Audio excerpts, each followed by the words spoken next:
Hi everyone, welcome to my channel. ಹೇಗಿದ್ದೀರಾ ಎಲ್ಲರೂ? ಈ ವಿಡಿಯೋದಲ್ಲಿ ನಾನು ತುಂಬಾ ಸಿಂಪಲ್ ಆ್ಯಂಡ್ ಕ್ವಿಕ್ ರೆಸಿಪಿ ಮಸಾಲೆ ಚಿತ್ರಾನ್ನ ಇದ್ರ ರೆಸಿಪಿನ ನಿಮ್ಮ ಹತ್ರ ಶೇರ್ ಮಾಡ್ಕೋತಾ ಇದ್ದೀನಿ. ನೋಡಿ, ನಾನಿಲ್ಲಿ ಒಂದು ಮಿಕ್ಸರ್ ಜಾರ್ಗೆ 4-5 ಸ್ಪೂನಷ್ಟು ಹಸಿ ಕಾಯಿ ತುರಿ ಹಾಕೋತಾ ಇದ್ದೀನಿ. ನಂತರ 10-12 ಹಸಿರು ಮೆಣಸಿನ್ಕಾಯಿನ ಹಾಕೋತಾ ಇದ್ದೀನಿ. ಸ್ವಲ್ಪ ಖಾರ ಜಾಸ್ತಿನೇ ಇರಬೇಕು ಈ ಚಿತ್ರಾನ್ನ.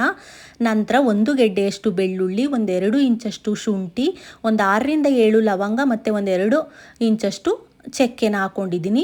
ಸ್ವಲ್ಪ ಹಸಿ ಕರಿಬೇವಿನ ಸೊಪ್ಪನ್ನ ಹಾಕ್ಕೊಳ್ಳಿ. ನಂತರ ಒಂದು ಅರ್ಧ ಹಿಡಿಯಷ್ಟು ಕೊತ್ತಂಬರಿ ಸೊಪ್ಪನ್ನ ಹಾಕ್ಕೊಳ್ಳಿ. ಮತ್ತು 1 ಸ್ಪೂನಷ್ಟು ಕಲರಿಂಗೋಸ್ಕರ ನೀವು ಅರಿಶಿಣದ ಪೌಡರ್ನ ಹಾಕ್ಕೊಳ್ಳಿ. ನಿಮಗೆ ರುಚಿಗೆ ಎಷ್ಟು ಬೇಕೋ ಅಷ್ಟು ಉಪ್ಪನ್ನ ನೀವು ಇವಾಗಲೇ ಸೇರಿಸ್ಕೊಂಡು ರುಬ್ಕೊಂಡ್ಬಿಡಿ.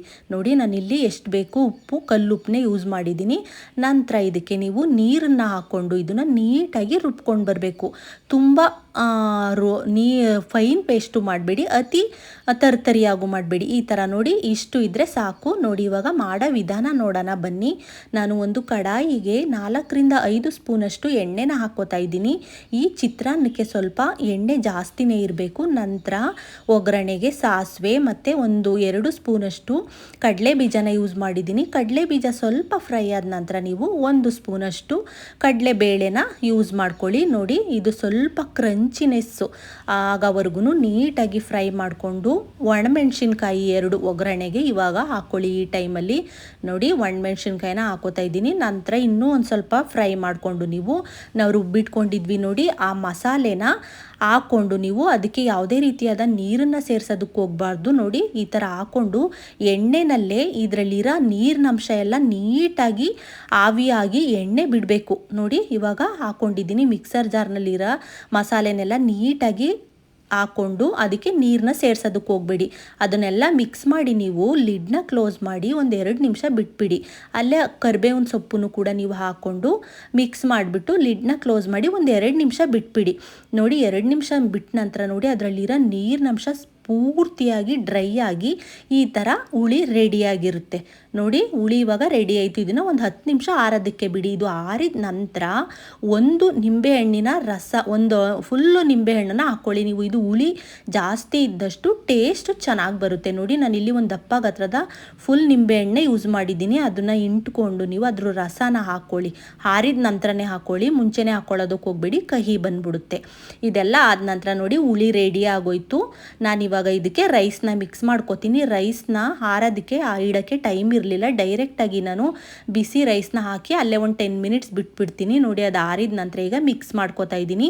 ಟೇಸ್ಟಿಯಾಗಿರೋಂಥ ನಮ್ಮ ಮಸಾಲೆ ಚಿತ್ರಾನ್ನ ರೆಡಿನೇ ಆಗೋಯ್ತು ಫ್ರೆಂಡ್ಸ್. ನೋಡಿ, ಇದಕ್ಕೆ ಕಾಂಬಿನೇಷನ್ ಆಗಿ ನಾನು ಇವತ್ತು ಪಾಲಕ್ ಸೊಪ್ಪಿಂದ ಮಾಡಿರೋ ಪಕೋಡನ ಮಾಡ್ಕೊಂಡಿದ್ದೀನಿ. ಈ ಪಾಲಕ್ ಸೊಪ್ಪಲ್ಲಿ ಮಾಡೋ ಪಕೋಡ ಅಂತೂ ಎಷ್ಟು ಟೇಸ್ಟಿಯಾಗಿರುತ್ತೆ ಅಂದರೆ ಫ್ರೆಂಡ್ಸ್, ನಾನು ಇದ್ರ ಫುಲ್ ರೆಸಿಪಿನ ನಾನಿಲ್ಲಿ ಶೇರ್ ಮಾಡಿಲ್ಲ. ನಿಮಗೆ ಫುಲ್ ರೆಸಿಪಿ ಬೇಕಂದರೆ ನನಗೆ ಕಾಮೆಂಟ್ ಬಾಕ್ಸಲ್ಲಿ ಕಾಮೆಂಟ್ ಮಾಡಿ, ನೆಕ್ಸ್ಟು ನಿಮಗೆ ಶೇರ್ ಮಾಡ್ತೀನಿ. ನಾನು ಇದಕ್ಕೆ ಪಾಲಕ್ ಸೊಪ್ಪು ಮತ್ತು ಪುದೀನ, ಮೆಂತ್ಯ ಸೊಪ್ಪು, ಕೊತ್ತಂಬರಿ, ಕರಿಬೇವಿನ ಸೊಪ್ಪು, ಸಬ್ಬಸಿಗೆ ಸೊಪ್ಪು ಎಲ್ಲ ತರಹದ ಸೊಪ್ಪುಗಳನ್ನ ಯೂಸ್ ಮಾಡಿದ್ದೀನಿ.